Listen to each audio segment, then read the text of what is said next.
Hello dear students, welcome to Vidyakulam online classes. आज की class में हम आपको सिखाने वाले हैं इंटीजर के बारे में। संख्याओं के बारे में मैंने सब कुछ सिखा दिया है कि किस संख्या को कैसे समझा जाता है कि ये कौन सी संख्या है, लेकिन इंटीजर यानी पूर्णांक के बारे में भी जानना जरूरी है। जब आप मैथ सीख रहे हो तो आपको सब कुछ सीखना जरूरी है। तो देखिए, पूर्णांक यानी इंटीजर क्या होता है। जो भी आप लोग संख्याएं देखते हैं, गिनती देखते हैं, 1 2 3 4 5 6, यही सब तो पूर्णांक होते हैं। जीरो भी होता है, यानी होल नंबर जो आपको देखते हो, 0 1 2 3 4, ये जितनी गिनती देखते हो तो ये क्या होती हैं, पूर्णांक होती हैं। एक चीज और इंपॉर्टेंट है, ध्यान में रखिएगा।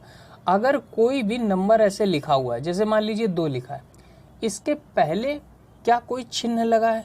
हाँ, ध्यान रखना, जब कोई संख्या ऐसे लिखी हो तो इसके पहले हमेशा पॉजिटिव चिन्ह होता है, यानी प्लस का चिन्ह होता है। 5 लिखा है, 5 के पहले कोई चिन्ह है तो आप कहोगे हाँ सर प्लस का चिन्ह है। तो ये जो पूर्णांक होता है ना, ये ऐसे जो नेचुरल नंबर या होल नंबर आपको लिखे जाते हैं 0 1 2 3 4, ये सब पॉजिटिव भी होते हैं और निगेटिव भी होते हैं, यानी -1 -2 -3 -4, यानी संख्याएं प्लस में, माइनस में और 0। ये जब सभी संख्याएं एक साथ ले ली जाती हैं तो इसी को हम बोलते हैं पूर्णांक यानी इंटीजर। बात समझ पाए? जैसे अगर हम आपसे पूछ लें कि बताइए क्या -5 एक पूर्णांक है, आप कहोगे हाँ सर ये पूर्णांक है।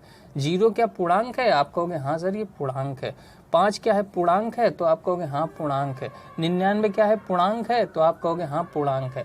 यानी जो भी गिनती हो, चाहे वो प्लस में हो चाहे माइनस में हो, वो हमेशा क्या होती है, पूर्णांक होती हैं। अब पूर्णांक भी 2 तरह के होते हैं, एक होते हैं धनात्मक पूर्णांक, एक होते हैं ऋणात्मक पूर्णांक, यानी पॉजिटिव इंटीजर और नेगेटिव इंटीजर। तब जब संख्या जो प्लस में होती हैं उन्हें पॉजिटिव इंटीजर बोलते हैं, यानी 1 2 3 4 5 6 गिनती जो ऐसे आगे बढ़ती जाती हैं, ये पॉजिटिव इंटीजर हैं, क्योंकि इनके पहले प्लस का चिन्ह होता है। यहाँ पर हमने जैसे बताया आपको। निगेटिव इंटीजर क्या होते हैं? अगर इन्हीं संख्याओं के पहले, इन्हीं अंकों के पहले हम माइनस का चिन्ह लगा दें तो ये निगेटिव इंटीजर हो गया, -2 -3 -4 -5। बात समझ पाए? आपने कहा कि सर +1 +2 +3 +4 ये जो गिनती है वो पॉजिटिव इंटीजर, माइनस लगा दिया तो नेगेटिव इंटीजर। तो 0 क्या है फिर? 0 तो यहाँ पर आपने लिया ही नहीं। तो ध्यान रखना, 0 ना तो पॉजिटिव है ना तो निगेटिव है।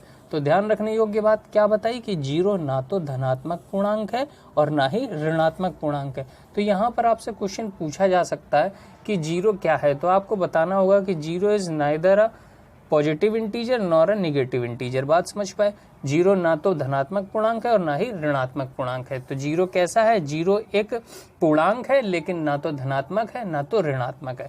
तो पूर्णांक के बारे में सिंपल सी बात क्या है कि सभी गिनती, चाहे वो पॉजिटिव हो चाहे निगेटिव हो, यानी प्लस में हो या माइनस में हो, वो सब पूर्णांक कहलाती हैं। पूर्णांक 2 तरह के होते हैं, एक पॉजिटिव एक निगेटिव। अगर संख्या प्लस में है तो पॉजिटिव, संख्या माइनस में है तो निगेटिव। 0 क्या है? 0 ना तो पॉजिटिव है ना निगेटिव है। बात समझ पाए? तो ये छोटी सी बात थी पूर्णांक के बारे में भी। अब उम्मीद करता हूँ कि सारी संख्याएं आपकी क्लियर हो गई होंगी। कोई भी संख्या अगर आपसे पूछी जाती है एग्जाम में तो आप लोग उसको समझ पाओगे कि ये कौन सी संख्या है। चलिए मिलते हैं अगले वीडियो में किसी नए और खूबसूरत से कॉन्सेप्ट को लेकर के। Okay, thanks for watching guys.